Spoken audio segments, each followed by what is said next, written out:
Et toujours en parlant d'Africa CEO Forum, les sanctions internationales que la communauté internationale a menacé continuellement de prendre contre les pays africains devraient faire réfléchir ces derniers à la nécessité de créer leurs propres entités de collaboration, de coopération et de prendre leurs responsabilités en tant que continent. Ce sont les propos tenus par le président de la République, Paul Kagame.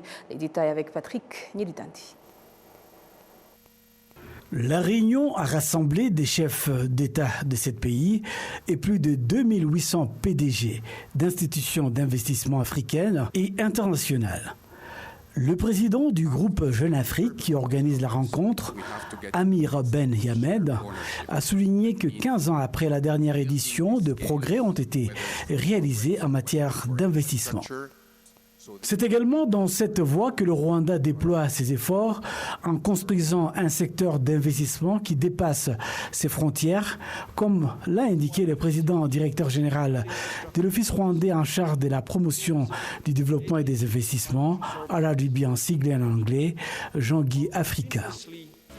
Le président de la République, Paul Kagame, dans une interview accordée à Eleni Yokos de CNN sur l'avenir du continent africain dans le développement du secteur des investissements, a souligné que l'Afrique a été confrontée à de nombreux défis, notamment le colonialisme, l'esclavage, les épidémies et d'autres encore, qui lui rappellent constamment sa place et ses responsabilités.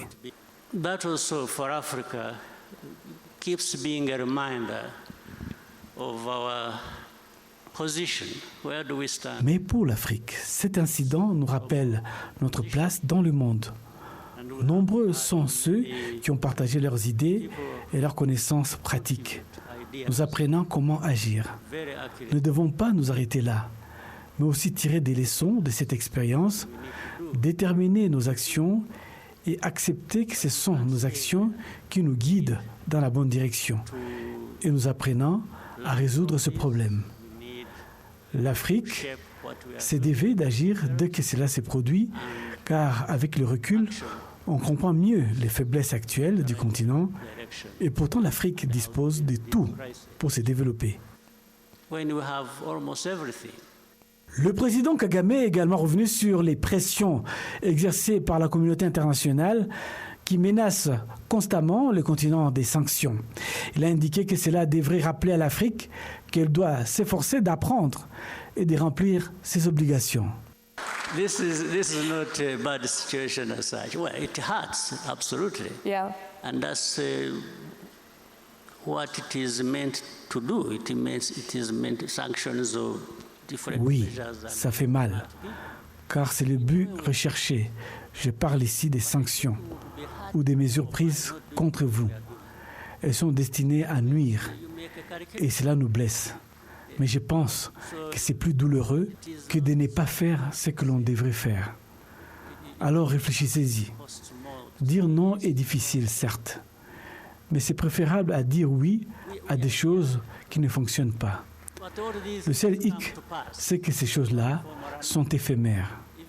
C'est pourquoi je pense que tous les pays africains devraient avant tout s'unir, car nous pouvons accomplir ensemble de nombreuses choses importantes, de nombreuses choses qui permettent à l'Afrique d'atteindre les niveaux qu'elle mérite, sans attendre ces superpuissances qui se croient maîtresses du monde, du ciel ou de quoi que ce soit d'autre. Le président Kagame a également indiqué que l'Afrique doit exploiter ses ressources naturelles et l'énergie de sa population en âge de travailler, cette population qui est en constante évolution, et que cela va de pair avec cette collaboration étroite entre les dirigeants des pays de ce continent.